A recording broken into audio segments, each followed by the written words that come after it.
السلام علیکم editor and listeners, Urdu novels library میں آپ کا ڈھیر سارا ویلکم۔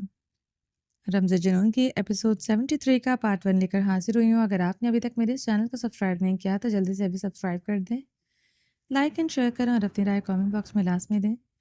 اچھا جی جناب، کل میں نے آپ لوگوں کو ڈبل ایپیسوڈ دی تھی، عشق ارحام کی بھی اور رمز جنون کی بھی، لیکن اس کے باوجود بھی آپ لوگ خوش نہیں تھے۔ آپ لوگوں نے ایک اور ایپیسوڈ دے دیں، ایک اور ایپیسوڈ دے دیں، تو آپ لوگ یہ دیکھیں کہ میں بہت ٹائم لگتا ہے ریکارڈنگ میں، حلوہ نہیں ہے، ایزیلی نہیں ہو جاتی کیونکہ ٹائم نکال کے ریکارڈ کرنا پڑتا ہے، تو اس وجہ سے تو پلیز آپ لوگ، مجھے نہیں لگتا کہ تھوڑے میں بھی خوش رہ سکتے ہو اور زیادہ سے زیادہ میں بھی خوش رہ سکتے ہو، تو تھوڑا سی میری مجبوریوں کو سمجھا کریں۔ میں نے دو چینلس کو لے کے چلنا ہوتا ہے، میری اپنی بھی لائف ہے، تو امید ہے آپ لوگوں کو سمجھ میں آ گئی ہوگی۔ اور کافی لوگ آ کے پھر کامنٹ باکس میں مجھ سے ناراض ہوتے ہیں کہ جی آپ نے ہماری باتیں سنی نہیں، تو کل میں نے آپ لوگوں کو ڈبل ایپیسوڈ دی تھی عشق ارحام، انشاءاللہ آپ کل جلدی کمپلیٹ کروا کے، اور 15 سے 20 دن میں انشاءاللہ عشق رومانچہ بھی سٹارٹ ہو جائے گا، ٹھیک ہے؟ چلیں سٹارٹ کرتے ہیں۔ التمش خانزادہ دروازے کے اندر سے چٹکنے لگائے زمر خان کی طرف بڑھا، جو رضائی اوڑھی کروٹ لیٹے ہوئے لیٹی تھی۔ وہ جاتے ہوئے اسے دوپہر کا کھانا کھلا کر دوائی دے گیا تھا۔ التمش خانزادہ نے ہلکی سی رضائی کھسکاتے اس کے سرخ گال پر ہاتھ رکھے بخار چیک کرنے کی کوشش کی، جو اب مدھم پڑ چکا تھا۔ سمر، التمش نے اسے مدھم سے لہجے میں پکارا تھا۔ کیا ہے؟ زمر خان نے پھاڑ کھانے والے لہجے میں جواب دیا، مگر لہجہ بھیگا ہوا تھا، جس سے اندازہ ہو رہا تھا وہ اس کے آنے سے قبل رو رہی تھی۔ التمش خانزادہ نے اس کی بھیگی آواز پر بمشکل خود پر ضبط کیا تھا۔ زمر خان کا رونا اس کے وجود کو دہکا کر رکھ دیتا تھا۔ وہ بیوی ہونے کے ناطے اس بات کا غم منائے وہ اس کا شوہر ہے، یہ کہاں کی مردانہ فطرت کو گوارا تھا۔ وہ فطرتاً غصے کا بہت تیز تھا، مگر زمر خان اور زاویار خانزادہ کے آگے وہ اپنا غصہ ضبط کر لیتا تھا۔ جان سے پیارے تھے زمر خان اور زاویار خانزادہ، ان کی ہر بات پر وہ کڑوا گھونٹ بھر لیتا تھا۔ زمر، اٹھ کر بیٹھو، التمش خانزادہ نے اسے سخت لہجے میں پکارتے حکم دیا تھا۔ زمر بی بی، بولو، اپنی اوقات مت بھولو، 2 ٹکے کے گارڈ۔ زمر خان اوندھے منہ لیٹی حلق کی بل چیخی تھی۔ اس کے چیخنے اور حد تک امیز لفظوں پر التمش خانزادہ کی رنگت سرخ کندھار ہوئی تھی۔ یقیناً اس کی چیخ، اس کے لفظ باہر بیٹھے اس کے بہن بھائی تک بخوبی پہنچی تھی۔ یہ لفظ اگر وہ دبی آواز میں کہتی وہ برداشت کر لیتا، مگر اس کے چیخنے پر مشتعل ہوتے اس کی طرف بڑھتے التمش خانزادہ نے رضائی اس کے وجود سے کھینچ کر اتارتے۔ زمین بوس گئی، کیا کر رہے ہو؟ وہ سیدھی ہوتی پھر سے چیخی تھی۔ التمش خانزادہ اس پر حاوی ہوتے اپنا تمام وزن اس پر ڈالتے، اس کے لبوں پر جھکتے، اس کی سانسوں پر قفل لگا گیا تھا۔ زمر خان بری طرح سے اس کے حصار میں پڑپڑائی تھی۔ زمر خان نے بری طرح چٹپٹاتے ہوئے التمش خانزادہ کا منہ اپنے لمبے ناخنوں سے نوچ ڈالا۔ وہ اس کے گال بری طرح زخمی کر چکی تھی۔ التمش خانزادہ کے گال سے خون رسنے لگا تھا، وہ اتنی بے رحمی سے ناخنوں سے خروچتے ڈال چکی تھی۔ التمش خانزادہ اس کی کلائیوں کو ایک دوسرے سے لاک کرتے اپنے مضبوط ہاتھ کی گرفت میں لے گیا تھا، مگر اس کے لبوں کو آزاد نہیں کیا تھا۔ وہ اس کے لبوں پر بری طرح ظلم ڈھا رہا تھا۔ وہ اس کے لبوں کو اپنے لبوں سے کھینچتے وفتاً دانتوں سے بھی کھینچ رہا تھا۔ وہ لمحوں میں اس کی ہونٹ گلاب کی طرح سرخ کر چکا تھا۔ وہ بے بسی اور جلن کے احساس سے زمر خان کے آرس آنسوؤں سے تر ہوئے تھے۔ زمر خان کے آنسو التمش خانزادہ کے حلق میں گھلنے لگے تھے۔ وہ زمر خان کے ہونٹوں کو اسی لمحے آزاد کر گیا تھا۔ ایک یہی آنسو اسے نکاح سے پہلے اور نکاح کے بعد مات دیتے تھے۔ مقابل کے آنسوں پر وہ دنیا چھوڑ سکتا تھا، مگر اسے نہیں چھوڑ سکتا تھا، چاہے ان آنسوؤں سے باڑھ آ جائے۔ التمش خانزادہ اوپر ہوتے اپنی بے ترتیب سانسوں کو درست کرتے اسے سرخ آنکھوں سے دیکھ رہا تھا۔ زمر خان کی کلائیاں آزاد نہیں تھیں۔ زمر خان بھی اپنی پھولتے تنفس کو کنٹرول کرتے اسے بھیگی کاٹدار نگاہوں سے دیکھ رہی تھی۔ اب پتہ چلا میری اوقات کیا ہے، یا ابھی بھی بتاؤں میری اوقات کیا ہے؟ التمش خانزادہ نے اسے گھورتے ہوئے لفظ چبائے تھے۔ کیا بتاؤ گے؟ یہ غلیظ کس کر کے مجھے بتاؤ گے تمہاری اوقات کیا ہے؟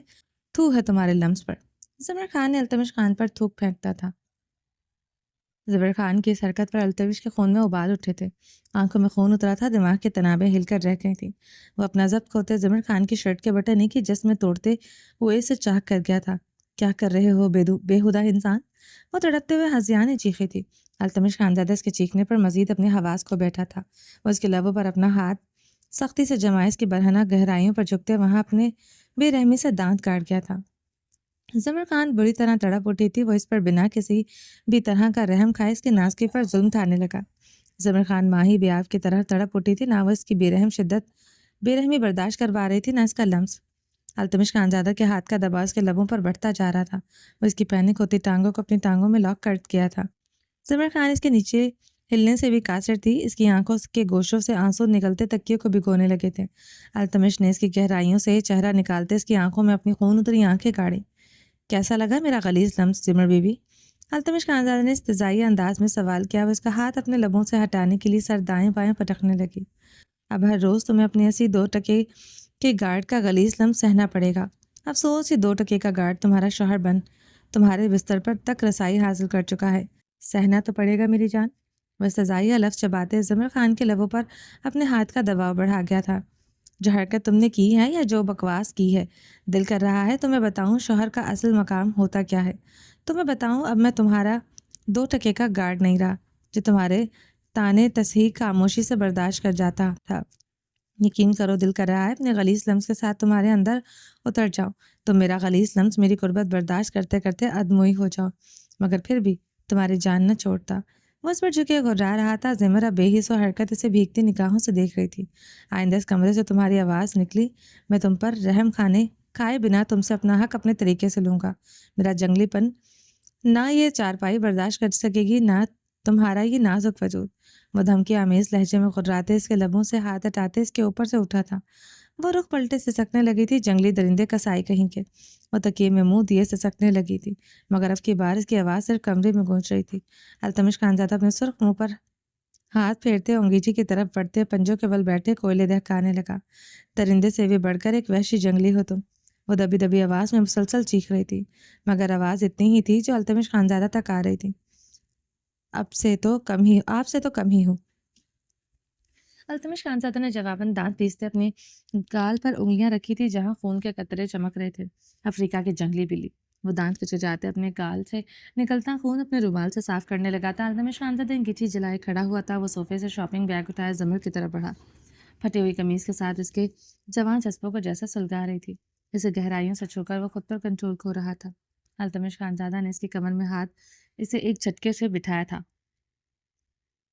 زمر خان اپنے حواس کھوتے اس کے منہ کو پھر سے ناخنوں سے نوچ چکی تھی۔ التمش خانزادہ اس کی کلائیاں اس کے کمر کے پیچھے لاک کرتے اسے اپنے قریب کر گیا تھا۔ زمر اسے سرمئی آنکھوں سے سراسیمگی سے دیکھنے لگی۔ آپ پر رحم اس لیے نہیں کھاتا کہ آپ میری بیوی ہیں، آپ پر رحم اس لیے کھاتا ہوں کہ آپ زمر بیوی ہیں۔ جس دن آپ کو صرف بیوی سمجھا خدا کی قسم کھا کر میری دہشت سے خوف کھائیں گے۔ مت مجبور کریں میں صرف ایک شوہر بن جاؤں۔ التمش کی آنکھوں میں دیکھتے سنجیدگی سے بولا تھا، بن جاؤ شوہر، مگر میں مرتے دم تک تمہاری بیوی نہیں بنوں گی۔ تم 2 ٹکے کے گارڈ رہو گے میرے لیے۔ زمر خان سسک پڑی تھی۔ التمش خانزادہ نے اس کی گہرائیوں پر نشان دیکھتے خود پر قابو پایا تھا۔ وہ اس کا لمس ہونٹوں پر برداشت نہیں کر سکی تھی۔ یقیناً گہرائیوں پر سہتے اس کا اتنا احتجاج بنتا تھا۔ زمر خان کے لبوں سے زخمی سسکاریاں گونج رہی تھی۔ یہ ڈریسز آپ کے لیے لایا ہوں۔ التمش نے شاپنگ بیگ سے ایک اپنا پسندیدہ بلو رنگ کا چنتوں والا فراک نکال کر اس کی طرف بڑھایا۔ زمر خان وہ فراک دیکھتے اپنی آنکھیں پھیلائی تھی، مارے صدمے کے کہ اس کی آواز گنگ ہو چکی تھی۔ مقابل غریب تھا وہ جانتی تھی، مگر اتنا غریب ہوگا وہ نہیں جانتی تھی۔ یہ فراک تقریباً 1000 روپے کا تھا۔ کلام کے بازار کے پھٹوں پر بکتا تھا۔ آپ یہ پہن لیں، اگلے مہینے سے اچھے اور لے کر دے دوں گا۔ التمش خان کے چہرے کے ایکسپریشن دیکھ کر سمجھ چکا تھا اسے فراک پسند نہیں آیا، مگر یقیناً فراک کی قیمت تھی۔ اسے لگا تھا وہ 5000 تک کا کپڑا پہنتی ہوگی۔ اب اس کے چہرے پر پھیلے صدمے کو دیکھ کر لگ رہا تھا وہ اس سے بھی مہنگے کپڑے پہنتی ہے، اس سے اچھے۔ وہ اس کے بات پر مزید گنگ ہوئی تھی۔ یہ اچھے ہیں؟ زمر خان غصے سے فراک زمین پر پٹک چکی تھی۔ وہ 25,000 سے کم کا جوڑا نہیں پہنتی تھی۔ کم سے کم 10,000 والا ڈریس بھی وہ منہ بناتے ہوئے تابانہ خانم کو 100 باتیں سنا کے پہنتی تھی۔ زمر خان تکیے میں منہ دیے سسکنے لگی تھی۔ کیا ہوا ہے ان کپڑوں کو؟ اچھے خاصے تو ہیں؟ التمش خانزادہ جھنجھلایا تھا۔ اچھے ہیں تو تم خود پہن لو۔ وہ دبی آواز میں چیخی تھی۔ التمش خانزادہ نے خود پر ضبط کرتے اپنی کنپٹی انگلی سے سہلائی تھی۔ اٹھو، یہ کپڑے پہنو، اگلے مہینے اور لا دوں گا۔ التمش خانزادہ نے اب کی بار خود پر قابو پاتے نرم لہجے میں کہا۔ زمر خان کی سسکیاں مزید بڑی تھی۔ زمر! التمش خانزادہ غصے سے دہاڑا تھا۔ وہ مزید اس کی سسکیاں نہیں سن سکتا تھا۔ زمر خان کی سسکیاں اسے گولیوں کی طرح اپنی کنپٹی پر برستے محسوس ہوئی تھیں۔ مجھے نہیں پہننے یہ کپڑے، ہماری حویلی کی ملازمہ اس سے اچھے کپڑے پہنتی ہیں۔ وہ بھی جواباً چیخی تھی۔ التمش خانزادہ نے زمین سے ڈریس اٹھاتے اپنی کمر سے جکڑے اسے سیدھا کیا تھا۔ ظفر خان کا رنگ خوف سے سفید پڑا تھا، وہ مقابل کا لمس کہیں بھی برداشت نہیں کر سکتی تھی۔ التمش خانزادہ نے اس کے بدن پر پہنی قمیض ایک ہی جست میں پھاڑ کر اسے کھینچ کر اتارتی تھی۔ اس سے پہلے وہ چیختی، التمش خانزادہ اس کے لبوں پر ہاتھ جما گیا تھا۔ پہن لے یہ کپڑے، ورنہ رات میری قریب اسے رضائی میں بنا کپڑوں کے سونا پڑے گا۔ التمش خانزادہ کی دھمکی پر زمر خان کی آنکھیں پھٹنے کی حد تک کھلی تھی۔ اس کے لبوں سے ہاتھ ہٹا گیا تھا۔ زمر خان بالکل خاموش تھی، دھمکی کار علامت ثابت ہوئی تھی۔ التمش خانزادہ نے خاموشی سے اس کے دو عطشہ بدن سے نظریں چراتے وہ فراک اسے پہنایا تھا۔ زمر خان پلٹتے اونھے منہ ہوتے سسکتے ہوئے رونے لگی تھی۔ باقی کے کپڑے آپ خود پہن لے، ورنہ میری غلیظ لمس کی حدیں بڑھ جائیں گے، پھر ساری رات ماتم منائیں گے۔ التمش خانزادہ چارپائی سے اٹھتے صوفے کی جانب بڑھا۔ یہ ماتم تو اب ساری زندگی کا ہے، زمر خان نے دبی آواز میں چیختے ہوئے کہا تھا۔ چلو شکر ہے آپ اس رشتے کو سمجھ گئی، میرا آپ کا ساتھ ساری زندگی کا ہے، چاہے ماتمی صحیح، مجھے قبول ہے۔ التمش انکمفرٹیبل صوفے پر لیٹتے سگریٹ سلگائے لبوں میں دبا گیا تھا۔ صوفہ بے حد انکمفرٹیبل تھا، کل سے اس کی کمر اکڑ گئی تھی، پتہ نہیں اور کتنے دن ادھر سونا پڑتا۔ اس کی بے رحم بیوی کو کب اس پر رحم آتا۔ دوسری چارپائی کمرے میں نہیں بچھا سکتا تھا، وہ نہیں چاہتا تھا دوسری چارپائی کا کمرے میں بسیرا ہو۔ اسے ساری عمر اپنی بیوی کے قریب ایک ہی چارپائی پر سونا تھا۔ التمش نے زمر خان پر نگاہ ڈالی، مگر اس کی برہنہ گوری پنڈلیوں کو دیکھتے سٹپٹاتے ہوئے نظریں پھیر گیا۔ اسے پورا یقین تھا وہ بہت جلد بیوی کا مریض ہو جائے گا۔ زمر خان کے زبان اور جسم آگ جیسا تھا، جیسے لمحوں میں آگ میں جھونک دیتے تھے۔ موبائل رنگنگ پر التمش خان نے نمبر دیکھتے زمر خان کو ایک نگاہ دیکھا۔ آواز نہ آئے ورنہ دوبارہ سے اپنا غلیظ عمل دہراؤں گا۔ التمش دھمکی دیتے فون کان سے لگا گیا۔ جی خان، التمش نے سنجیدگی سے کہا، ڈیرے پر آ کر ملو۔ زاویار حکم دیتے فون بند کر چکا تھا۔ التمش خانزادہ زاویار کی غیر معمولی سنجیدہ آواز سنتے لب و لہجے بھیج گیا تھا۔ وہ صوفے سے اٹھتے اپنے سیاہ بوٹ پاؤں میں پہنتے اپنے پال انگلیوں میں سنوارتے ہوئے دروازے کی طرف بڑھا تھا۔ اپنے باقی اجات بھی پہن لو، ورنہ میں خود پہنا دوں گا۔ باہر میرے بہن بھائی ہیں، شریف عورت کی طرح خود کو ڈھانپو، ورنہ اس گھر کے دوسری سائڈ پر کنواں ہے، وہاں دھکیل کر ساری عمر کے لیے کنویں پر مٹی ڈال دوں گا۔ زاویار خانزادہ تمہیں بالکل نہیں ڈھونڈے گا، الٹا تمہارا غائبانہ نمازہ جنازہ پڑھ لے گا۔ التمش اس کی پنلیاں دیکھتے دبی آواز میں کر رہا ہے۔ وہ خاموشی سے اٹھتے ٹائٹس پہننے لگی تھی۔ التمش دروازہ کھولتے باہر نکل آیا تھا۔ برآمدے میں بیٹھے گل مکئی اور عباسین کو دیکھتے وہ رکا تھا۔ عباسین چارپائی سے پاؤں لٹکائے سرخ چہرے کے ساتھ بیٹھا نظریں زمین پر گاڑے ہوئے تھا۔ گل مکئی پیڑھی پر بیٹھی تھی، وہ دونوں بے حد خاموش اور سپاٹ چہرہ لیے بیٹھے تھے۔ وہ یقیناً زمر خان کی چیخیں سن چکے تھے۔ التمش لب بھینچے خاموشی سے باہر کی جانب بڑھ گیا تھا۔ تم نے ٹھیک کہا تھا، یہ چڑیل ہے عباسین، کیسا ہمارا لالا کو 2 ٹکے کا کہہ رہا تھا۔ گل مکئی پھوٹ پھوٹ کر رو دی تھی۔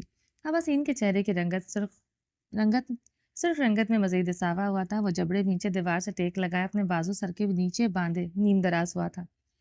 زرِ خانزادہ مینہٹن میں قائم ہوٹل کے کمرے میں اپنا سوٹ کیس بیڈ پر رکھے اس کی پیکنگ کر رہا تھا۔ وہ اس وقت سیاہ رنگ کے ٹیکنیکل پینٹ پہنے ہوئے تھا، جس پر ہاف سلیوز میں سیاہ ٹی شرٹ پہنے ہوئے تھا، جو اس کے چوڑے ورزشی جسم پر بہت جچ رہی تھی۔ وہ اس وقت رگ لک میں بے حد ڈیشنگ لگ رہا تھا۔ پیشانی پر اس کے لائٹ براؤن بال پر بے ترتیبی سے بکھرے تھے۔ سرخ و سفید رنگت میں ضرورت سے زیادہ سرخیاں کھلی تھی، نیلی آنکھوں میں سرخی کی آمیزش شامل تھے۔ وہ سنجیدگی سے اپنا کام کر رہا تھا۔ وہ آج کی فلائٹ سے نیو یارک جا رہا تھا۔ آج کے ریس کا ونر وہی تھا۔ زنیشا شاہ فیئر طریقے یا مخصوص طریقے سے گیم میں شامل نہیں ہوئی تھی، اس لیے اسے انتظامیہ کی طرف سے کوئی پوزیشن نہیں ملی تھی، مگر میڈیا زنیشا شاہ کے لیے پاگل ہو رہا تھا۔ وہ آج 60 منٹ کی ریس میں بہت سے فینس بنا چکی تھی۔ لوگ زنیشا شاہ کے لیے پاگل ہو رہے تھے۔ سوشل میڈیا کی وہ کوئن بن چکی تھی، جس کے بارے میں بے انتہا سرچ کیا جا رہا تھا۔ اس کے خوبصورت چہرے کو بار بار سپورٹس چینلز پر دکھایا جا رہا تھا۔ مہنگٹن برج پر نصب بڑی اسکرینوں پر وقفے وقفے سے اس کی تصویر ابھر آتی دکھائی جا رہی تھی۔ ڈمپل کوئن نیچے ہیش ٹیگز اور تبصرے سوشل میڈیا پر ہو رہے تھے۔ TV screen, sports channel, social media, ہر جگہ کا نام، اس کی مسکراہٹ، اس کا چہرہ، ہر پر بات پر اس پر ہو رہی تھی۔ زنیشا شاہ ریس میں باقاعدہ طور پر شریک نہیں تھی، مگر ہر طرف ہی دکھائی دے رہی تھی۔ لوگ اس کے کسی بھی پوزیشن میں نہ ہونے کو بھی ایک سٹائل قرار دے رہے تھے۔ وہ فاتح تھی، مگر اسٹیڈیم میں نہیں، لوگوں کے دلوں میں تھی۔ زرِ خانزادہ فاتح ہو کر بھی فاتح نہ تھا۔ اگر وہ آریہ اور ایڈورڈ سے ہار جاتا تو اتنا ٹف ٹائم نہ ملتا جیسے زنیشا شاہ لے چکی تھی. زرک نے ایوارڈ نہیں لیا تھا، نام پکارا گیا تھا، مگر وہ جان چکا تھا. پیکنگ کرتے ہوئے زرک خانزادہ کی نیلی آنکھوں میں زنیشا شاہ کا خوبصورت عکس لہرایا تھا. ہڈسن ریور پر بائک پر بیٹھے اس نے اپنا ہیلمٹ نہیں اتارا تھا، بلکہ اس کا دل نکال کر اس کی ہتھیلی پر رکھ دیا تھا. وہ وہاں کیوں آئی، اس کا مقصد کیا تھا، وہ نہیں جانتا تھا، مگر زرک خانزادہ کے فگار دل پر چھالے پڑ چکے تھے. زنیشا شاہ کی خوبصورتی کو جس طرح اسکرین پر ہر جگہ کوریج دی جا رہی تھی، وہ ایک شوہر ہونے کے ناطے اس سے برداشت نہیں ہو رہا تھا. وہ بیوی نہ بھی ہوتی وہ تب بھی ایسے ہی چلتا. خانزادہ تھا، فطرت ایسی ہی تھی. جو عورت دل میں رہتی تھی اس پر کسی کی نگاہ کہاں گوارا تھی. اب تو حق ملکیت کا وہ احساس جو وہ اس پر رکھتا تھا اس کے خون میں شرارت سے دوڑا رہا تھا. وہ بمشکل خود پر ضبط کر رہا تھا. کسی بھی عورت کے ساتھ وہ زور زبردستی کا قائل نہ تھا. وہ زنیشا شاہ جو اس کے نکاح میں تھی، اس پر تو وہ سختی کرنے کا سوچ بھی نہیں سکتا تھا. وہ اس کی ذرا سے سختی برداشت بھی نہ کرتی. نیو یارک کے ٹائکون اشمان شاہ کی بیٹی تھی. وہ اس کلام میں رہنے والی عام لڑکی نہ تھی. وہ جبڑے بھینچے اپنے رگوں میں دوڑتے خون کی کھولاہٹ پر قابو پائے کپڑوں کو ترتیب سے رکھتے رکھتے بے ترتیبی سے رکھنے لگا تھا. زنیشا شاہ نے اس مقابلے میں کیوں حصہ لیا؟ آخر اسے نیچے دکھایا گیا تھا. کیا ملا آخر اسے؟ وہ دانت پر دانت جمائے اپنے ٹرالی بیگ کی زپ بند کرتے. اسے غصے سے زمین پر پھینک چکا تھا. غصہ قابو ہی نہیں ہو رہا تھا. وہ گہرے سانس لیتے اپنے گھنے بالوں میں انگلیاں پھیرتے اپنے غصے پر قابو پانے کے ناکام سے ہی کرنے لگا، مگر اس کا پورا وجود مرچوں سے دہک رہا تھا. کمرے کا دروازہ ناک ہونے پر زرک خانزادہ خود پر قابو پاتے دروازے کی طرف بڑھتے دروازہ کھولا. دروازے پر زنیشا شاہ کو دیکھتے زرک خانزادہ کی رنگت سرخ ہوئی تھی. وہ سفید جینس پر سفید شرٹ پہنے ہوئی تھی جس پر ریڈ کلر کا شارٹ سا بلیزر پہنے ہوئی تھی. اس کے سلکی کل زدہ بال کھلے ہوئے تھے. ہونٹوں پر ریڈ لپسٹک لگائے وہ زرک خانزادہ کو مسکراتی ہوئی نگاہوں سے دیکھ رہی تھی. زرک خانزادہ سے سرسرخ نگاہوں سے دیکھتے اندر کی جانب بڑھ گیا تھا. زنیشا شاہ کمرے کا دروازہ لاک کرتے زرک خانزادہ کی طرف بڑھی جو بیڈ کے پاس کھڑا اپنی سیاہ لیدر کی جیکٹ اٹھائے سنجیدگی سے پہن رہا تھا. زنیشا دیوار سے ٹیک لگائے سے بغور دیکھ رہی تھی. وہ اب سنجیدہ تاثرات کے ساتھ بیڈ پر بیٹھے اپنے شوز پہن رہا تھا. زرک خانزادہ شوز پہنتے ہوئے کھڑا ہو چکا تھا. اس نے سائڈ ڈرار سے اپنا پاسپورٹ اور ضروری کاغذات نکالتے اپنی جیکٹ کی پاکٹ میں ڈالے تھے. زنیشا شاہ اس دوران خاموشی سے کھڑے زرک خانزادہ کی ایک ایک حرکت کو بغور دیکھ رہی تھی. بیلٹ اگر ٹھیک طرح سے ایڈجسٹ نہیں، میں ٹھیک کر دوں یا آریہ کو بلا لو؟ زنیشا شاہ نے زرک خانزادہ کو گھورتے لفظ چبائے تھے. بلا لوں گا آریہ کو میں خود ہی. شاید اسے ہی بلانا پڑے گا. مجھے لگتا ہے وہ ہی میری ہیلپ کر سکتی ہے. یا پھر نیہا شریواستو کو بلا لوں گا. وہ تو مجھ سے محبت بھی کرتی ہے. وہ سب کچھ کرے گی جو میں کہوں گا. زرک خانزادہ سنجیدگی سے بولتے زنیشا شاہ کو آگ لگا چکا تھا. وہ اس کے لفظوں پر پاگل ہوتے اس کی طرف بڑھتی اس کی جیکٹ کے کالروں کو دونوں ہاتھوں سے جکڑ گئی تھی. کیا کروانا چاہتے ہو تم ان سے؟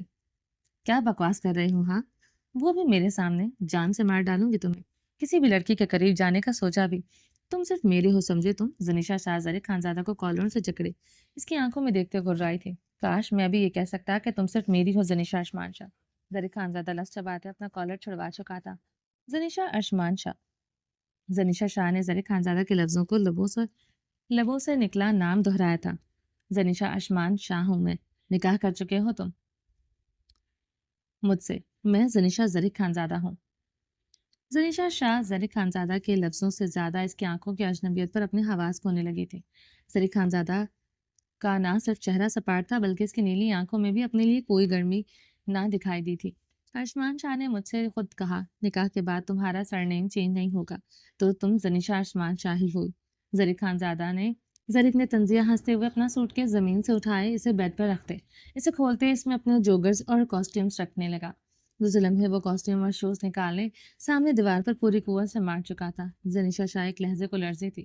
وہ بے انتہا غصے میں لگ رہا تھا. اس کی نیلی آنکھوں کی سرخی انتہا پر تھی. زرک خانزادہ کو آج سے پہلے اتنے زیادہ غصے میں نہیں دیکھا تھا، یا پھر آج سے پہلے اس کے پاس اپنے کیے کی ٹھوس وجہ ہوتی تھی. وہ اسے اپنی باتوں میں الجھا دیتی تھی. تب وہ زرک خانزادہ کے نکاح میں بھی نہیں تھی. اب تو زرک خانزادہ کے نکاح میں تھی. وہ اس سب کی کیا وضاحت دے گی؟ وہ کوئی بائکر نہ تھی جو یوں اس سے ریس میں حصہ لیتی. آریہ کو زرک کے ساتھ دیکھتے وہ اپنے ہوش کھو بیٹھی تھی. وہ زرک خانزادہ اور آریہ کو سزا دینا چاہتی تھی. وہ سزا کسی اور طریقے بھی دے سکتی تھی. پردے کے پیچھے رہ کر سزا دیتی تو زیادہ بہتر تھا. زرک خانزادہ پر کوئی ایونٹ کے حوالے سے الزام لگوا دیتی، آریہ کو وہ آسانی سے پٹوا سکتی تھی، وہ یہ سب کر سکتی تھی، اس کے پاس اتنے ریسورسز تھے، مگر یوں زرق خانزادہ کے مقابل نہیں آنا چاہیے تھا۔ وہ پچھتا رہی تھی۔ زرق خانزادہ جبڑے بھینچتے کمرے میں رکھی ڈریسنگ ٹیبل پر اپنے دونوں ہاتھ جمائے، اپنے سر سرخ آنکھیں مرر میں گاڑے تھوڑا سا جھکے، اپنے اندر ابلتے لاوے کو کنٹرول کر رہا تھا۔ زنیشا شاہ پر اسے اتنا غصہ آ رہا تھا کہ وہ آؤٹ آف کنٹرول ہو رہا تھا۔ دل کر رہا تھا وہ اپنا حق استعمال کرتے اسے بتا دے کہ وہ اس کا شوہر ہے، وہ بھی خانزادہ، وہ اس کی ملکیت ہے، اس کی بیوی۔ زنیشا شاہ نے اسے نیچے دکھایا، یہ بات تو بعد میں آتی تھی، مگر جس طرح سے اس نے خود کو اجاگر کیا، یوں وہ سوشل میڈیا کی زینت بنی، اس کا حساب پہلے لے۔ زرق خانزادہ کا بس نہیں چل رہا تھا، اپنے سامنے کھڑی اپنی بیوی کے بخیے ادھیڑتے۔ وہ اپنی ہی سوچ پر وہ بری طرح جبڑے بھینچ گیا تھا، وہ اپنی بیوی کو لے کر ایسے کبھی سوچے گا بھی، وہ سوچ بھی نہیں سکتا تھا، مگر اسے اس وقت اس حلیے میں دیکھ کر بھی زرق خانزادہ کے گرم خون میں شرارے دوڑ رہے تھے۔ تمہیں میری کامیابی برداشت نہیں ہو رہی، یوں کہو مسٹر زرق خانزادہ، ڈیڈ بالکل ٹھیک کہتے ہو، تم بلڈی خانزادہ ہو، تم لوگ اتنے کنزرویٹو ہو، اپنی عورت کو اپنے سے آگے بڑھتا دیکھ ہی نہیں سکتے۔ زنیشا شاہ کی بات مکمل ہونے سے پہلے ہی وہ اس کی طرف بڑھتے اس کا جبڑا اپنی آہنی گرفت میں دبوچ گیا تھا۔ اگر میری بلڈی خانزادہ اور کنزرویٹو ہوتا تو تم اس وقت میرے سامنے اپنے ایکٹ پر وضاحت دینے کے بجائے یوں بکواس نہ کر رہی ہوتی۔ جس بیلٹ کا مجھے تانا مار رہی تھی، وہی بیلٹ آج تمہارے جسم پر اس طرح داغتا تم خود کو پہچان نہ پاتی۔ وہ زنیشا شاہ کا جبڑا دبوچتے خون شام درندے کی مانند گررا اٹھا۔ زنیشا شاہ زرق خانزادہ کے لفظوں پر بے یقینی سے اسے بھیگی نگاہوں سے دیکھ رہی تھی۔ اس کا جبڑا بھی اتنی بے دردی سے دبوچے ہوئے تھا کہ زرق خانزادہ کی مضبوط انگلیاں زنیشا شاہ کو اپنے جبڑے میں دھنستے محسوس ہو رہی تھی۔ درد سے زنیشا کی شرابی آنکھوں سے موتی ٹوٹ کر آرس پر برسے تھے۔ زرق خانزادہ زنیشا شاہ کی آنکھوں سے آنسو نکلتے دیکھ کے اس کے جبڑے کو اپنی گرفت سے آزاد کرتے اس کے اطراف میں دیوار پر پوری قوت سے مکہ مار گیا تھا۔ زنیشا مکے کی دھمک سے لرسی تھی، وہ زرق خانزادہ کے غصے سے زیادہ اس کے سرد پن سے لرزا اٹھی تھی۔ اسے تو لگا تھا کہ زرق خانزادہ اس سے اتنی شدت سے عشق کرتا ہے، وہ کچھ بھی کرے، وہ اس سے کبھی سرد مہری نہیں برت سکتا، نہ اسے ہرٹ کر سکتا ہے۔ چلی جاؤ یہاں سے، ورنہ میں کیا کر ڈالوں مجھے بھی نہیں پتا۔ زرق خانزادہ تنبیہی انداز میں غراتے ہوئے سے دور ہوا تھا۔ کیا کرو گے؟ طلاق دو گے مجھے یا بیلٹ سے مارو گے؟ اسی بیلٹ سے جس سے آریہ سے چھیڑ چھاڑ کرواتے مزے لے رہے تھے؟ زنیشا شاہ زرق خانزادہ کو دیکھتے غصے سے چیخی تھی۔ مزہ لے رہا تھا میں؟ زرق نے اسے سوالیہ نگاہوں سے اسے دیکھا۔ اینڈرونیمس بیلٹ کاسٹیوم کے نیچے میری کمر پر بندھی تھی، پینٹ کے ہکس میں نہیں لگائی ہوئی تھی، جسے چھیڑ چھاڑ کروا کر مزے لے رہا تھا، اور طلاق کی بات مت کرو مجھ سے۔ زرق خانزادہ نام ہے میرا، ایک خانزادہ کی فطرت لیے ہی پیدا ہوا ہوں۔ اب تمہیں جان سے مار سکتا ہوں مگر تمہیں چھوڑوں گا نہیں۔ زرق خانزادہ نے زنیشا شاہ کو خونخوار نگاہوں سے گھورتے لفظ چبائے تھے۔ تم نے اس کو اپنی بیلٹ کو ہاتھ لگانے ہی کیوں دیا؟ اگر یہ سب میں کرتی تو تم کیا کرتے؟ جان سے تو تب بھی تم مجھے مار ڈالتے۔ زنیشا شاہ نے بھیگے لہجے میں غصے سے سوال کیا تھا۔ جو تم نے کیا ہے مس زنیشا اشمان شاہ، وہ بھی کم نہیں ہے۔ خود کی نمائش کر کے میرے اندر جلتے لاوے دہکا چکی ہوئے، اور یہ جلتا لاوا کہہ رہا ہے تمہیں جان سے مار ڈالوں۔ زرق خانزادہ زنیشا شاہ کے ڈریسنگ کو قہر بار نگاہوں سے گھورتے دہکتے لہجے میں بولا، اسی طرح تمہیں لے کر میں بھی پوزیسو ہوں۔ زرق، تمہیں اور آریہ کو لے کر اسکرین پر دیکھتے میں اپنے حواس کو بیٹھی تھی۔ میں تمہیں پنش کرنا چاہتی تھی زرق، میں نے یہ سب اس شدید محبت میں کیا جو تم سے کرتی ہوں۔ زنیشا شاہ زرق خانزادہ کی طرف بڑھتے اس کی شرٹ مٹھیوں میں جکڑتے اس کی نیلی آنکھوں میں آنکھیں گاڑ گئی تھی۔ You punish me in your intense love, but my intense love can't even punish you.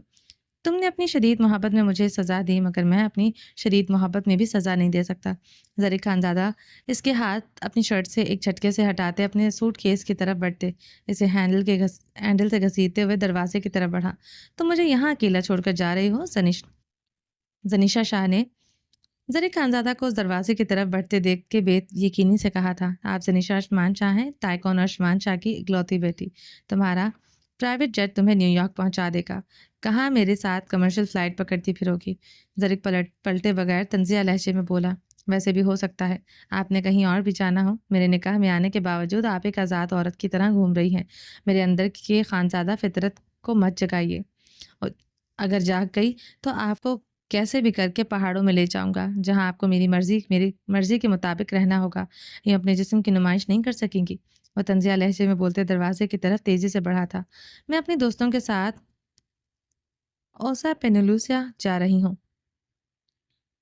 دنیا کے خطرناک ترین جنگلوں میں سے ایک جہاں جنگلی درندے کھلے گھومتے ہیں۔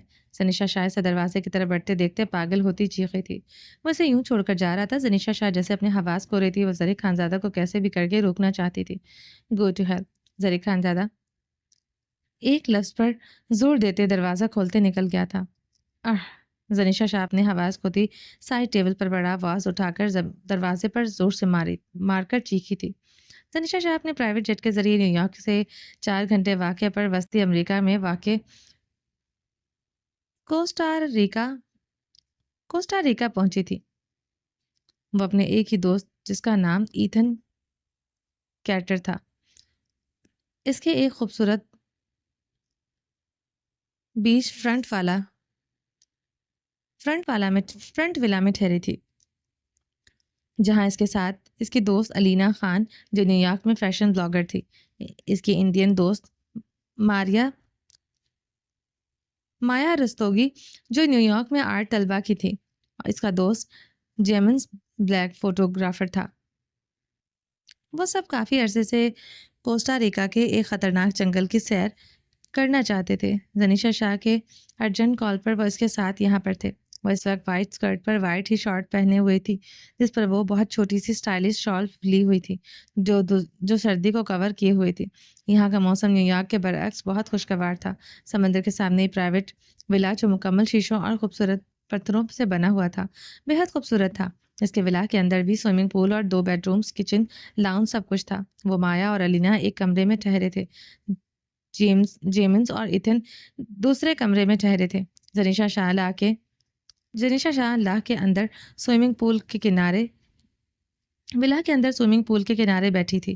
اس کے اخروٹی رنگ کے سلکی بال ہوا سے لہرا رہے تھے۔ زنیشا شاہ کی شرابی آنکھیں جو کہ بھیگی تھیں، ان میں سے شرارت سے دہک رہے تھے۔ زرق خانزادہ اس کی پراپرٹی تھا، وہ اس کی بے تنائی لاپرواہی برداشت نہیں کر پا رہی تھی۔ زنیشا شاہ غصے سے یہاں چلی آئی تھی۔ اسے یقین تھا زرق خانزادہ اسے بھی کبھی یہاں نہیں آنے دے گا، مگر زرق خانزادہ کی اجنبیت، بے تنائی، پرواہ بے یقینی تھی، بلکہ وہ جیسے پاگل ہو رہی تھی، جیسے اندر ہی اندر ایک آتش فشاں پگھل رہا ہو۔ پچھلے 2 گھنٹے سے وہ یہاں اس ولا میں تھی۔ اسے نیو یارک سے نکلے ہوئے 6 گھنٹے ہو چکے تھے۔ اب تو صبح ہونے والی تھی۔ میں نے خانزادوں کی فطرت کے بارے میں بہت کچھ سنا ہے۔ وہ کبھی اپنی بیوی کو نہیں چھوڑتے۔ ان کی محبت میں ایسا جنون ہوتا ہے کہ دنیا کی ہر چیز بے معنی ہو جاتی ہے۔ مگر تم زرق خانزادہ تمہیں میری ذرا پرواہ نہیں۔ تم تو مجھے لے کر پوزیسو ہو۔ میں یہاں اپنے دوستوں کے ساتھ چلی آئی ہوں، تمہیں پرواہ ہی نہیں۔ زرق خانزادہ زنیشا شاہ پول کے گہرے پانی پر اپنی شرابی آنکھیں جمائے اپنے گلابی لبوں کو بری طرح کاٹ رہی تھی، اپنے نچلے لب کو دانتوں سے دباتے ہوئے، جیسے جذبات کے طوفان کو زبان تک آنے سے روک رہی ہو۔ آج سے پہلے مجھے لگتا تھا تم مجھے لے کر پوزیسو ہو، مگر مجھے یقین ہو گیا تمہیں مجھ سے محبت نہیں، جھوٹ تھا تمہارا تڑپنا، تم صرف انفیچویشن کا شکار ہوئے تھے۔ میری کمر کے وہ تل، وہ میری کس نے تمہیں پاگل کر رکھا تھا، ورنہ تم مجھ سے محبت نہیں کرتے۔ زنیشا شاہ نے سوچتے ہوئے اپنے نچلے لب پر مزید کہر ڈھایا تھا۔ یاد رکھنا زرق خانزادہ، زنیشا شاہ وہ عشق نہیں جو بھلا دیا جائے، وہ تعلق نہیں جو ماضی میں دفن ہو جائے۔ تم صرف زنیشا شاہ کے ہو۔ مجھ سے بے وفائی کی یا مجھے چھوڑنے کا سوچا، تبریز خان سے پہلے تمہاری جان لے لوں گی۔ زنیشا شاہ کبھی زرق خانزادہ سے دستبردار نہیں ہوگی۔ منزل تک پہنچنے کے لیے تم راستہ ہو، صرف تم ہی ہو جو مجھے تبریز خان تک پہنچا سکتا ہے۔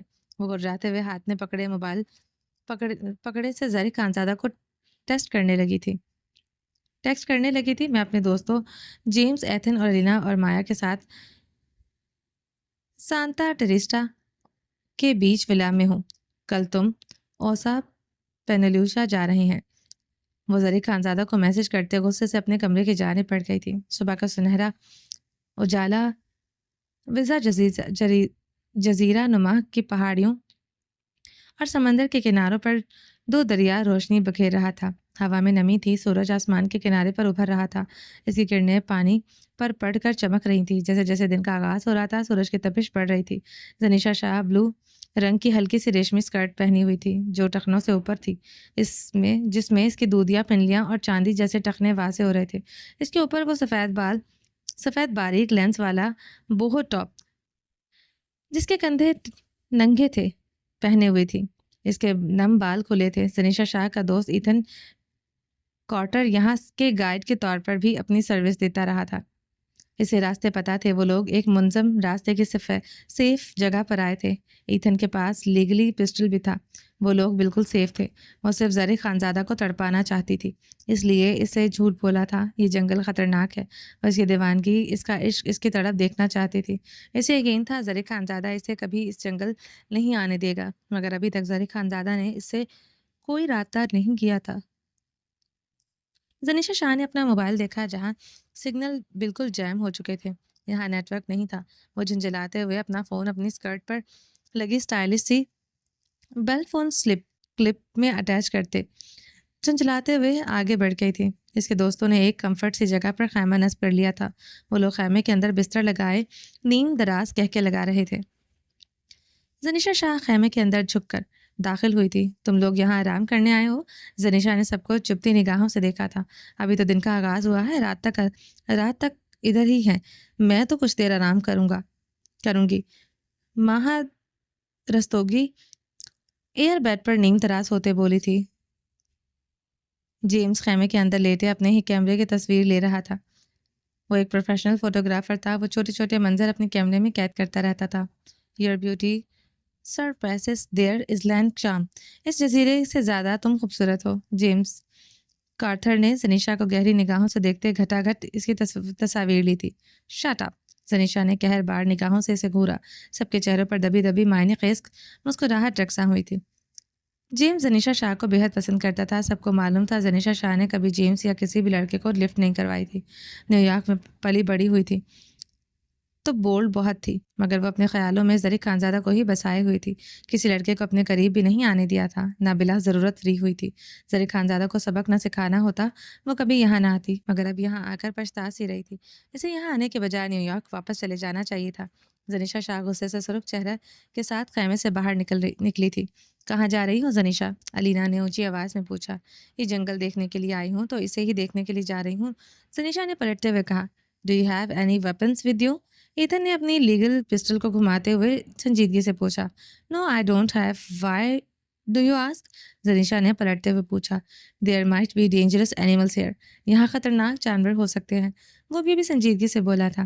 بکواس بند کرو، تم نے کہا تھا یہاں کوئی خطرناک جانور نہیں. زنیشا اب جواباً اردو میں غصے سے چیخی تھی. خطرناک جانور کے نام پر اس کی رنگت زرد ہوئی تھی. Have not you heard زنیشا؟ There is no animal more dangerous than a man. A man is a miraculous creature. تم نے سنا نہیں؟ مرد سے زیادہ خطرناک جانور کوئی نہیں. مرد ایک بے رحم تخلیق جانور ہے. ایتھن نے معنی خیز لہجے میں مسکراہٹ دبائے جواب دیا. Disgusting you are. وہ لفظ چباتے آگے بڑھی تھی. شیر کی دھاڑ پر وہ دل پر ہاتھ رکھے بری طرح اچھل پڑی تھی. زنیشا شاہ کی رنگت زرد ہوئی تھی. جیمز شیر کی مصنوعی آواز نکال رہا تھا. سب کے کہکوں پر وہ انہیں خونخوار نگاہوں سے دیکھتے جنگل میں آگے کی طرف بڑھ گئی تھی. It's safe here. Nothing to worry about. زنیشا have fun. یہ جگہ سیف ہے، یہاں کچھ نہیں ہے. زنیشا انجوائے کرو. ایتھن نے اونچی ہانک لگاتے زنیشا شاہ کو تسلی دی. زنیشا شاہ غصے سے آگے بڑھ گئی تھی. زنیشا کے جانے کے 10 منٹ بعد ہی ان سب کو عجیب سی آواز آئی. جیمز نے خیمے کے باہر جھانکا. او شٹ. جیمز ہڑبڑاتے ہوئے اٹھا. خیمے کے باہر وائلڈ ڈاگ تھا. ایتھن بھی آنکھیں پھاڑے خوفزدہ انداز میں خیمے سے باہر دیکھ رہا تھا. وہ کتا زبان نکالے انہیں دیکھ رہا تھا. This is very dangerous. It's a bush dog. If it's there, it means there are more, and they attack in packs. It's come to check us out and call its friend. بہت خطرناک ہے یہ. bush dog ہے. اگر یہ ہے تو اس کا ایک مطلب ہے اور بھی ہے کہ یہ گروہ میں حملہ کرتے ہیں. وہ ہمیں دیکھنے آیا اور اپنے ساتھیوں کو بلانے کے لیے. ایتھن تھوک نکلتے ہوئے بولا. تم پاگل ہو گئے ہو ایتھن؟ تم نے کہا تھا یہاں یہ جگہ سیف ہے. علینا خان چیخی تھی. وہ کتا انہیں ویسے ہی زبان نکالے دیکھ رہا تھا. We have gone down the wrong trail. This spot is definitely not secure. I messed up negativity. ہم غلط راستے سے آ گئے ہیں. یہ جگہ یقیناً سیف نہیں ہے. مجھ سے راستہ چننے میں غلطی ہو گئی ہے. ایتھن اپنی پیشانی سے پسینہ صاف کرتے بولا تھا. واٹ؟ سب نے ایک دوسرے کو خوفزدہ نگاہوں سے دیکھا تھا. وہ کتا خاموشی سے چلا گیا. We've got to leave now. I'll return with its group. ہمیں یہاں سے نکلنا ہوگا، پھر یہ واپس آئے گا اپنے ساتھیوں کے ساتھ. ایتھن خیمے سے باہر نکلتے تیز تیز قدموں سے سمندر کی طرف بڑھنے لگا تھا. باقی سب بھی ایتھن کی تقلید کرتے اس کی طرف بڑھے تھے. مگر زنیشا وہ یہاں نہیں تھی. علینا خان نے اس کی طرف بڑھتے چیختے ہوئے کہا تھا, she is definitely by the sea side, we can't stay here and wait for her. وہ یقیناً سمندر کنارے ہی ہوگی, ہم یہاں رک کر اس کا انتظار نہیں کر سکتے. جیمز اونچا بولتے ہوئے ایتھن کی طرف بھاگنے لگا. سب کے چہروں پر خوف چھایا تھا. علینا اور مایا بھی بھاگنے لگے تھے. ایتھن سمندر کے کنارے درخت کے ساتھ بندھی بوٹ کھولتے ہوئے اس میں بیٹھتے بوٹ سٹارٹ کر چکا تھا. باقی سب بھی اس بوٹ میں بیٹھ چکے تھے. زنیشا, علینا روتے ہوئے چیخی, if that dog was there it means there are other animals there, we can't risk our lives for زنیشا. اگر وہ کتا وہاں تھا اس کا مطلب تھا یہاں اور بھی جانور ہیں. ہم زنیشا کی خاطر خود کی جان خطرے میں نہیں ڈال سکتے. ایتھن خود غرضی سے بولتے بوٹ کی سپیڈ بڑھا گیا تھا. ذرا خانزادہ نیو یارک نہیں گیا تھا بلکہ فلائٹ لے کر کوسٹار آ گیا تھا. وہ زنیشا شاہ کو کسی صورت اکیلا نہیں چھوڑ سکتا تھا. اس کا میسج ملنے پر وہ تو سب کچھ چھوڑ چھاڑ کر بھاگتا آیا تھا. زنیشا شاہ ضدی فطرت کی تھی. وہ جانتا تھا کہ مگر جیسی بھی تھی اس کی تھی, اس کے بغیر نہیں رہ سکتا تھا. بات صرف اتنی سی تھی کہ اس کے آگے کچھ معنی نہیں رکھتا تھا. اس کو ساریکا کے بندرگاہ پر آتے یہاں کے ایک پرسنل گائیڈ نے پتہ چلا تھا صبح ایک بوٹ کو غلط ڈائریکشن کی طرف جاتے دیکھا تھا. وہ لوگ غیر منتظم راستے سے گئے ہیں. ذرا خانزادہ نے اسی گائیڈ کو زیادہ پیسے دے کر وہاں جانے کو کہا تھا, مگر گائیڈ خطرناک جانوروں کی وجہ سے انکار کر گیا تھا. مجبوراً وہ اکیلا ہی بوٹ کے ذریعے زنیشا کی تلاش میں چلا آیا تھا. ذرا خانزادہ کی موٹر بوٹ اس وقت اس جنگل کی طرف پڑ رہی تھی جہاں زنیشا شاہ اپنے دوستوں کے ساتھ تھی. اپنے پاس سے ایک اور بوٹ گزرتے دیکھ کر ذرا خانزادہ معتجب ہوا تھا. وہ بوٹ واپس جا رہی تھی, اس کے پاس سے تیزی سے گزر گئی تھی. وہ بوٹ میں زنیشا شاہ نہیں تھی. وہ اس کے دوستوں کو پہچان چکا تھا مگر زنیشا شاہ اس بوٹ میں نہیں تھی. زنیشا کیا ان کے ساتھ نہیں آئی تھی؟ کیا مجھے واپس چلے جانا چاہیے؟ ذرا خانزادہ نے پریشانی سے سوچا. زنیشا کے دوستوں کی بوٹ اب کافی آگے بڑھ گئی تھی. وہ بوٹ کی سطح پر کھڑا اضطرابی انداز میں سوچ رہا تھا. ذرا خانزادہ اس وقت سیاہ ٹیکٹل پینٹ پر سیاہ ہاف سلیو ٹی شرٹ پہنے ہوئے تھا. وہ چاہتے ہوئے بھی اپنی بوٹ واپس نہیں موڑ سکا تھا. اس کی سکس سینس کچھ غلط ہونے کا احساس ہونے کا کہہ رہی تھی. ذرا خانزادہ اپنی موٹر بوٹ کی سپیڈ بڑھاتے جنگل کی طرف بڑھنے لگا تھا. زنیشا شاہ جنگل میں جھیل کے کنارے بیٹھی ہوئی اپنے لبوں کو بری طرح کچل رہی تھی. ذرا خانزادہ اس سے یوں لاپرواہ ہو جائے گا وہ بے یقین تھی. وہ مضطرب انداز میں اپنی مٹھیاں بھیجتے ہوئے اپنے لبوں کا حشر بگاڑ چکی تھی. میں تمہیں کبھی خود سے لاپرواہ نہیں ہونے دوں گی. تم مجھ سے کبھی پیچھا نہیں چھڑا سکو گے. ذرا خانزادہ, زنیشا شاہ تمہاری جان لے گی. زنیشا شاہ قلب سے چیخ رہی تھی. ندی کے پاس دلدل میں اسے ہلچل سی محسوس ہوئی. ایک خوفناک سی آواز سنائی دی تھی. زنیشا شاہ نے مڑتے ہوئے اسے دیکھا. ایک بڑا سا مگرمچھ دلدل سے نکلتے اس کی طرف بڑھ رہا تھا. زنیشا شاہ کی رنگت فک ہو چکی تھی. جسم کانپنا شروع ہو چکا تھا. وہ پیچھے کی طرف کھسکنے لگی تھی. مگرمچھ تیزی سے اس کی طرف بڑھنے لگا. وہ زمین سے اٹھتے ہوئے تیزی سے بھاگنے لگی. وہ مگرمچھ زنیشا شاہ کی طرف تیزی سے بڑھا. زنیشا شاہ نے تیز رفتاری سے بھاگتے ہوئے پیچھے مڑ کر دیکھا. اس کے اور مگرمچھ میں بہت فاصلہ رہ گیا تھا. وہ بہت جلد اس تک پہنچ سکتا تھا. زنیشا شاہ نے بھاگتے اپنا ٹاپ اتارتے مڑتے ہوئے مگرمچھ کے اوپر پھینکا. مگرمچھ کی آنکھوں پر گرا تھا. وہ زور زور سے وہ ٹاپ اپنی آنکھوں سے اتارنے کے لیے گول گول گھومنے لگا تھا.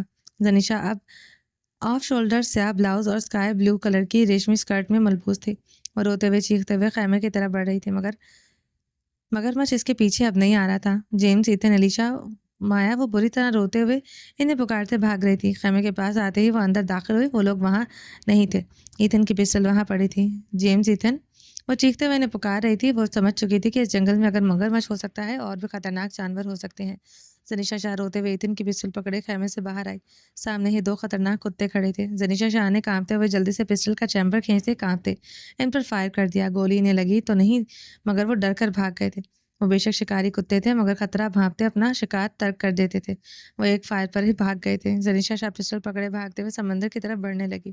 وہاں پہنچنے پر اسے کوئی بوٹ نہیں دکھائی دی. جیمز, ایتھن, مایا, علینا. زنیشا شاہ اپنے بال مٹھیوں میں جکڑے ہنسیانے چیخی تھی. زنیشا شاہ کی حواس سلب ہو چکے تھے. اسے کیا کرنا چاہیے تھا اسے کچھ سمجھ نہیں آ رہا تھا. وہ روتے ہوئے چیختے ہوئے پھر سے جنگل کی طرف بھاگنے لگی تھی. اسے اس نیلے سمندر سے مزید خوف آنے لگا تھا.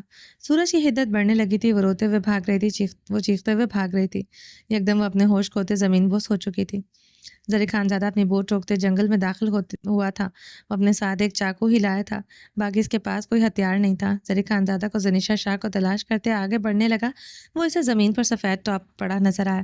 ذرا خانزادہ نے آگے بڑھتے وہ ٹاپ اٹھایا. ذرا خانزادہ وہ ٹاپ اٹھاتے اسے سونگنے لگا. اس میں زنیشا شاہ کی سینٹ کی مہک محسوس کرتے وہ پاگل ہوا تھا. اس کی 6 سینس ٹھیک کہہ رہی تھی. زنیشا شاہ سے جنگل میں تھی. اس کے دوست اسے چھوڑ کر بھاگ گئے تھے۔ زریشا، وہ چیختے ہوئے اس کی تلاش میں آگے بڑھنے لگا۔ زریشا زری خانزادہ کو اپنی سانسیں بند ہوتی محسوس ہو رہی تھی، اسے کسی جانور سے نے نقصان نہ پہنچا دیا ہو۔ وہ جیسے مر رہا تھا، وہ پاگلوں کی طرح اسے پکارتے اسے تلاش کر رہا تھا۔ یکدم وہ رکا تھا، ایک درخت کے ساتھ بے ہوش پڑی اسے زنیشا شاہ دکھائی دی تھی۔ وہ جلدی سے اس کی طرف بڑھا تھا۔ زینی، میری جان۔ زنیشا زری خانزادہ اس کا سر اپنی گود میں رکھے اس کے گال تھپتھپائے، وہ ہوش و خرچ سے بیگانہ تھی۔ اپنے پیچھے خوفناک آواز محسوس کرتے زرک نے پلٹتے ہوئے اسے دیکھا، ایک بڑا سا مگرمچھ تھا۔ زری خانزادہ نے جلدی سے زنیشا شاہ کے پاس پڑی پسٹل اٹھائی، مگر تب تک مگرمچھ اس پر حملہ کر گیا تھا۔ مگرمچھ نے زری خانزادہ کے بازو کو زخمی کیا تھا۔ وہ چیختے ہوئے پسٹل سے مگرمچھ کی آنکھ میں فائر کر گیا تھا۔ مگرمچھ اسی لمحے پیچھے کی طرف بھاگ گیا تھا۔ زری خانزادہ نے اپنے بازو کو دیکھا جہاں تیزی سے خون بہہ رہا تھا، زخم بہت گہرائی میں تھا۔ وہ درخت کے ساتھ ٹیک لگائے گہرے سانس لیتے پسینے سے تر تھا، وہ درد سے اپنے وجود میں اترتا محسوس ہو رہا تھا۔ زری خانزادہ نے زنیشا شاہ کی طرف دیکھا جو بے ہوش پڑی تھی۔ زری خانزادہ نے نم نگاہوں سے آسمان کی طرف دیکھا، سورج اپنے آب و تاب سے چمک رہا تھا، کچھ ہی دیر میں شام پڑنے والی تھی۔ اندھیرا ہو جاتا تو یہاں سے نکلنا بہت مشکل ہو جانا تھا، مگر درد اتنا شدت کا تھا وہ جیسے ہل بھی نہیں پا رہا تھا۔ زری خانزادہ دانت پر دانت جمائے نگاہوں سے زنیشا شاہ کو دیکھنے لگا۔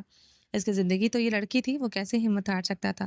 خود کے لیے نہ صحیح، پاس پڑی لڑکی کے لیے ہی اسے ہمت کرنی تھی۔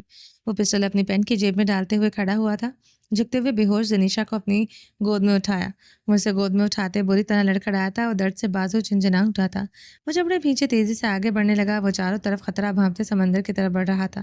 زری خانزادہ کو سب کچھ گھومتا محسوس ہو رہا تھا، وہ بمشکل قدم بڑھاتے آگے بڑھ رہا تھا، اسے اپنا بازو جسم سے علیحدہ ہوتے محسوس ہو رہا تھا۔ سورج غروب ہو رہا تھا، جنگل ہلکے ہلکے اندھیرے میں مزید خوفناک لگ رہا تھا۔ وہ کیسے بھی کر کے اپنی موٹر بوٹ تک پہنچ آیا تھا۔ موٹر بوٹ کی طرف بڑھتے زری خانزادہ نے زنیشا شاہ کو بوٹ کی سطح پر لٹایا، خود بوٹ کی موٹر کی طرف بڑھتے موٹر سٹارٹ کرنے لگا۔ موٹر کے ساتھ لگی رسی کو پل کرنے لگا۔ زری خانزادہ نے چیختے ہوئے رسی کھینچی جو اس سے کھینچی نہیں جا رہی تھی۔ پل سٹارٹ موٹر تھی،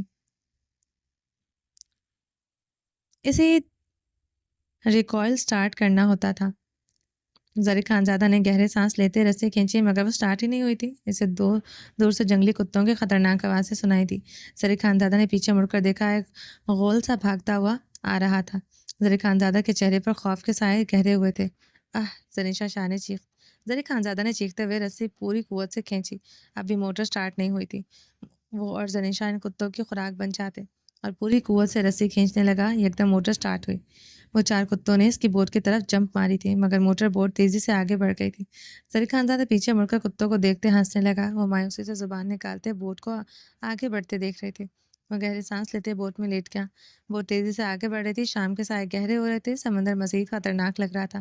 وہ دانت پر دانت جمایا آسمان کی طرف اپنی نیلی نگاہیں جما گیا تھا۔ وہ لوگ جنگل سے کافی دور نکل آئے تھے، مگر ابھی بھی کافی راستہ پڑا تھا۔ زری خانزادہ نے سیدھا ہوتے اپنے زخم کو دیکھا، گوشت کے چتڑے سے لٹکے ہوئے تھے، اتنا گہرا زخم تھا۔ وہ اٹھ کر بیٹھتے زخم کا معائنہ کرنے لگا۔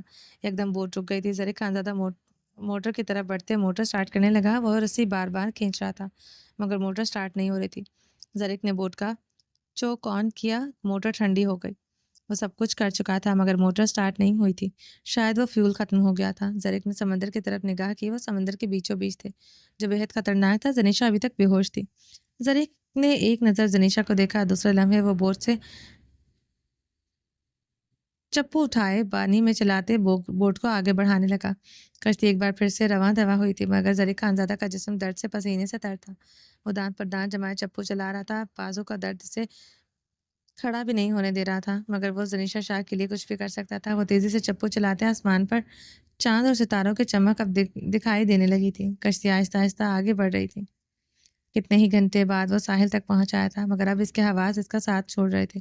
زرک نے چکراتی نگاہوں سے زنیشا شاہ کی طرف دیکھا، وہ چھوٹے سے بلاؤز اور لانگ سکرٹ میں ملبوس تھی۔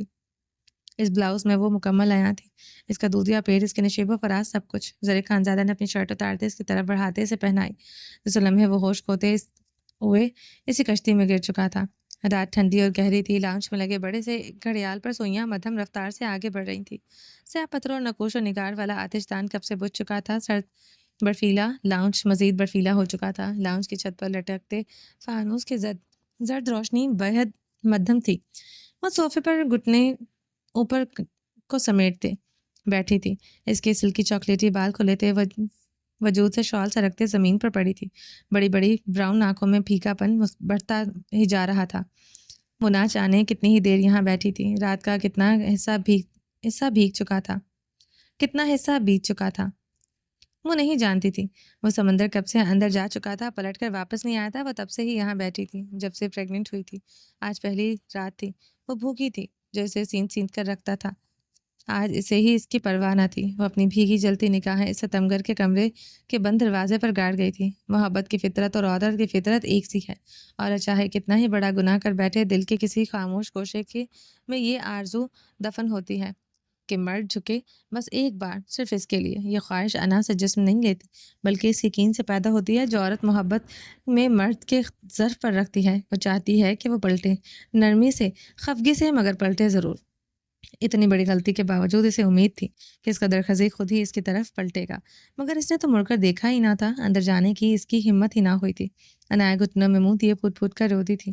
وہ ہچکیوں سے قدرے اونچی آواز میں رونا شروع ہو چکی تھی۔ وہ چاہتی تھی اس ستمگر تک اس کی رونے کی آواز چلی جائے، وہ تڑپتے ہوئے اس پر اپنی باہوں میں سمیٹ لے۔ اسے ایک بات کا شدت سے احساس ہوا تھا، درخزی خانزادہ اس کی سانسوں کا امین تھا۔ وہ نہیں تو یہ سانسیں نہیں۔ وہ اس کی ذرا سی خفگی، اس کی زخمی نگاہیں برداشت نہیں کر سکتی تھی۔ وہ تب سے وہ زخمی نگاہیں اسے اندر سے کاٹ رہی تھی۔ اس نے کبھی نہیں چاہتا درخزی خانزادہ کے کندھے سے اس کی نگاہیں کی وجہ جھکے،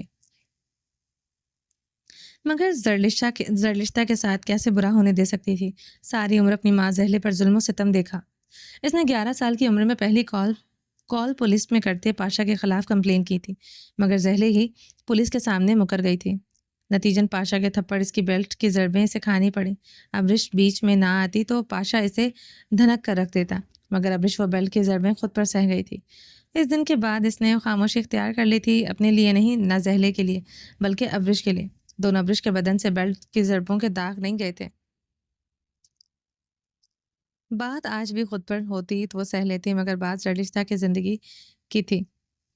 زرلشتہ کا ستیلا باپ نہیں تھا، کسائی تھا۔ وہ جو داغ ابرش کے بدن پر دیکھے تھے وہ زرلشتہ کے بدن پر دیکھ چکی تھی۔ وہ کیسے اسے اس کے باپ کے حوالے کر سکتی تھی؟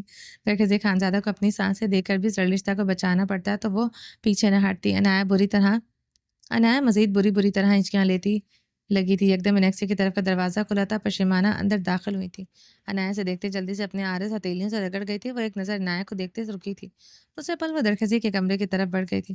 پشیمانہ نے دھڑ درخزی خانزادہ کے کمرے کا دروازہ بجایا تھا۔ انایا نے حیرت سے پشیمانہ کو دیکھا تھا۔ رات کے 3 بج رہے تھے۔ اس وقت وہ یہاں کے پر کیا کرنے آئی تھی؟ درخزی کے کمرے کا دروازہ کیوں بجا رہی تھی آخر؟ درخزی خانزادہ سے لمحے دروازہ کھول کر باہر آئے۔ کیا ہوا پشیمانہ؟ درخزی خانزادہ نے اپنی اور سرخ آنکھیں انگلیوں سے مسلتے پوچھا تھا۔ وہ اس وقت سیاہ ٹراؤزر پر سفید ٹی شرٹ پہنے ہوئے تھا، سوتے میں اٹھ کر آیا تھا، مزید جان لیوا لگ رہا تھا۔ انایا اپنی نگاہیں پھیر گئی تھی، ورنہ سامنے کھڑے سب سے الگ مرد کو اس کی نظر لگ جاتی۔ وہ ملالہ باجی، میرا مطلب ہے، پشیمانہ کی آواز آہستہ ہوئی تھی۔ وہ جھک کر درخزی خانزادہ کے کان میں سرگوشی کرتے اسے کچھ بتانے لگی۔ اسے سنتے درخزی کی آنکھیں مزید سرخ ہوئی تھی، جبڑے بھینچے تھے۔ آ رہا ہوں، پشیمانہ کو دیکھتے سنجیدگی سے بولا۔ پشیمانہ سر ہلاتے چلی گئی تھی۔ درخزی خانزادہ وہ بنا انایا کی طرف دیکھے بغیر انیکسی کی طرف کھلتے دروازے کی طرف بڑھ گیا تھا۔ انایا اس کے قدموں کی عجلت پر پریشان ہوئی تھی۔ درخزی اسے بھیگے لہجے میں پکار اٹھی تھی۔ بولو، وہ پلٹے بغیر برفیلے لہجے میں بولا۔ کہاں جا رہے ہیں؟ انایا اس کے برفیلے لہجے سے زیادہ اس کے قدموں کے رخ پر گھبرا گئی تھی۔ دل میں درد کے طوفان اٹھے تھے۔ وہ اس کی خاموشی پر صوفے سے اٹھتے تیزی سے اس کی طرف بڑھتے اس کے مقابل آئی تھی۔ درخزی خانزادہ اس کے سرخ متورم چہرے، گلابی آنکھیں، بکھرے وجود سے نظریں چرا گیا تھا۔ مقابل کے پہلو میں اس کی اولاد تھی جو اسے بے حد عزیز تھی، جتنے سامنے کھڑی عورت عزیز تھی، اسے کہیں زیادہ اپنا بچہ عزیز تھا۔ کہاں جا رہی ہیں درخزی رات کے اس پہر؟ انایا نے اپنا سوال دہرایا۔ وہاں ملالہ خان کا کانٹا تھا جو ہر وقت اسے چپتا تھا۔ وہ تو پرچھائی بن کر درخزی کی گھومتی تھی۔ کچھ بھی ہو جائے درخزی ادھر کا رخ نہیں کرتا تھا، مگر للما خانم اور بہرمن ہی ادھر آتے تھے۔ ادھر میرا بھائی رہتے ہیں۔ میں رات کے پہر یا کسی بھی وقت وہاں جا سکتا ہوں۔ میرے پیچھے مت آنا، ورنہ مجھ سے برا کوئی نہیں ہوگا۔ درخزی خانزادہ کے لہجے میں برفیلی پھپکار تھی۔ انایا کے لہجے پر نگاہیں جھکائے لب کاٹنے لگی۔ درخزی خانزادہ کے عقب سے گزرتا چلا گیا تھا۔ انایا دل پر ہاتھ رکھتے اپنے چکراتے وجود کو تھام گئی تھی۔ وہ اپنے چکراتے وجود کے ساتھ جلے پیر کی بلی کی مانند چکر لگانے لگی۔ جب تک وہ آ جاتا ہے اس نے یوں ہی تڑپتے رہنا تھا۔ وہ اس کی جیسے سانسیں بند کر کے چلا گیا تھا۔ چلیں جی، باقی کا نیکسٹ ایپیسوڈ میں کنٹینیو کریں گے. امید ہے آج کی آپ کو یہ لانگ ایپیسوڈ پسند آئی ہوگی. چینل کو سبسکرائب نہیں کیا تو جلدی سے سبسکرائب کر دیں، لائک اینڈ شیئر کریں اور اپنی رائے کامنٹ باکس میں لازمی دیں. میرا دوسرا چینل ہے رومانٹک اردو ناولس، اس کو بھی سبسکرائب کریں. چلیں جی، ملتے ہیں نیکسٹ ایپیسوڈ میں. اللہ حافظ.